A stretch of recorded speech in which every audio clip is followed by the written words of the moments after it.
Transylvania, in the mid-19th century, the province of Wallachia. In this time of peace and plenty, no one foresees the return of ancient horrors. But the old legends live, and soon the land will again be plunged into darkness. The people have returned to the path of wickedness, and the bonds that seal their evil ruler's spirit are weakening. Deep in his castle, he stirs from a century of enforced sleep.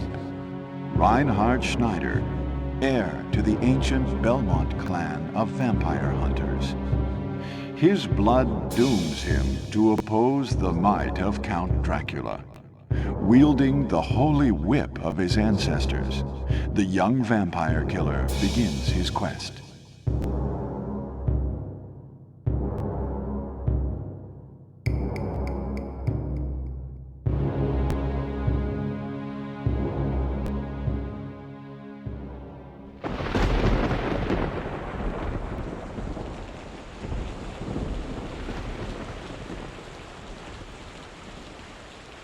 Courage. Don't leave me.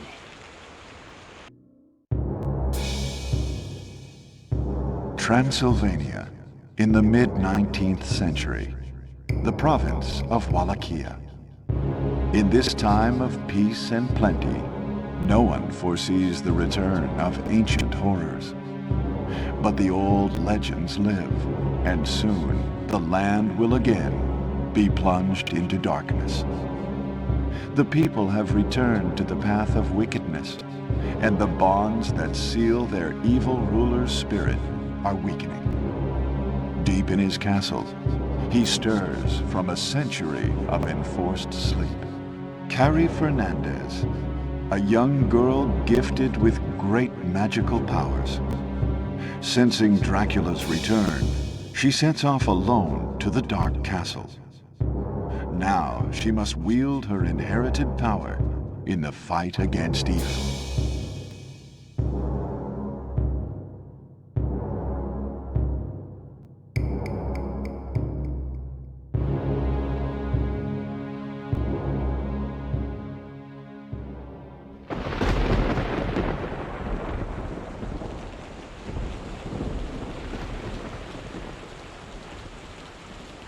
Whatever awaits, I have no regrets.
also known as Blue Crescent Moon. Through magic of the ancients, this man-beast warrior obtained a physical body of near immortality and a power that surpasses that of a wild beast.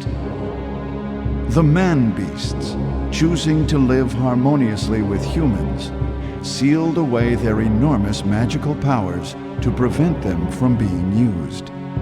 However, through severe ascetic training, Cornell acquired the art for releasing the sealed man-wolf power.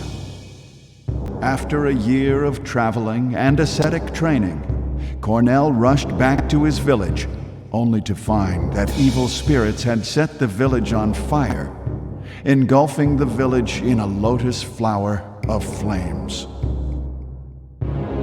His only living blood relative, his sister Ada, was carried away by the evil spirits. Now he must save her. Cornell uses the man-wolf's acute sense of smell to track the scent of his sister's blood. Reinhard Schneider, Carrie Fernandez. We go back 8 years in time, before the period in which these two young warriors risked their lives battling against the devil. Now, the truth that has been shrouded in the gloom of darkness will be revealed.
In an era long past, as monarchies weaken, local feudal lords grew in power. The first knights simply protected their lords' domains. However, with the reforms of the late 11th century, knights became protectors of the peace. They valued courage and honor, fighting heretics and heathens in God's name. In this age, one company of knights was said to be invincible due to two men. Leon Belmont, a courageous man who feared nothing and whose combat abilities were second to none, and Matthias Kronqvist, a genius tactician whose learning made him an exception in a largely illiterate society. They trusted each other completely, and they were bound by an old friendship. However, sorrow awaited Matthias upon his return from a victorious campaign. It was news of the sudden death of his beloved wife, Elisabetta. Matthias's grief was profound, and he became bedridden. A year has passed since then. Thanks to Leon's efforts, their company remains proudly undefeated. However, a mysterious army of monsters suddenly appears in Leon's domain. The Crusades are raging in the east, and since the Church is focusing on fighting heathens rather than monsters, it has forbidden unauthorized battles. Leon wants permission to sortie, but the Church has no intention of granting it.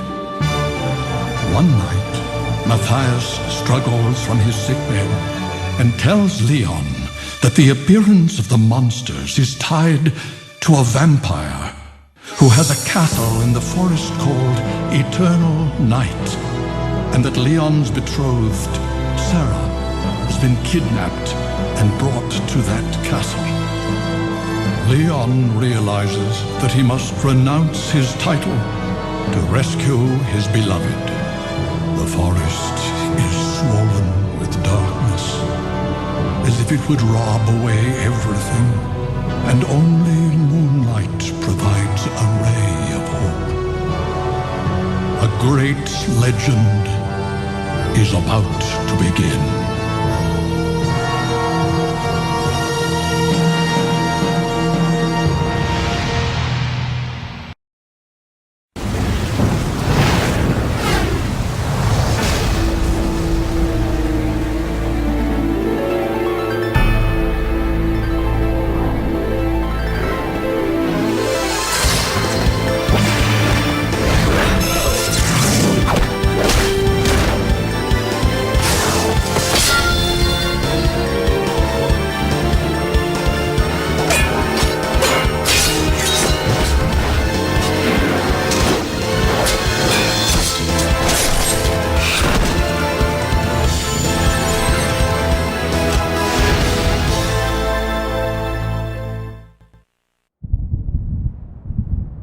Vor langer Zeit lebten die Menschen glücklich und zufrieden. Niemand bemerkte den Schatten, der sich langsam über ihnen ausbreitete.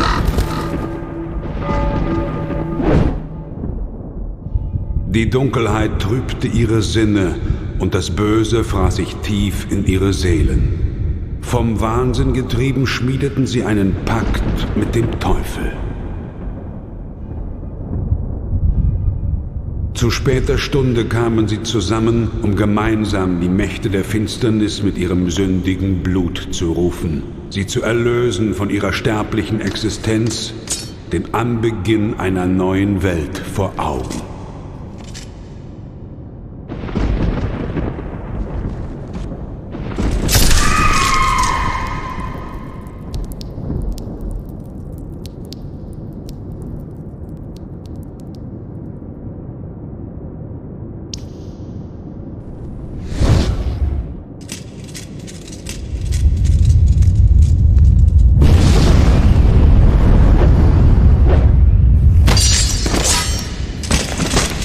Und so begab es sich, dass nach 100 Jahren das Böse wieder Fleisch geworden war. Als unsterbliches Geschöpf der Nacht kann es die Gestalt des Wolfs, der Fledermaus oder des Nebels annehmen. Es labt sich am Blut der Menschen. Dracula, der Fürst der Finsternis, Herr des Teufelsschlosses, ist auferstanden.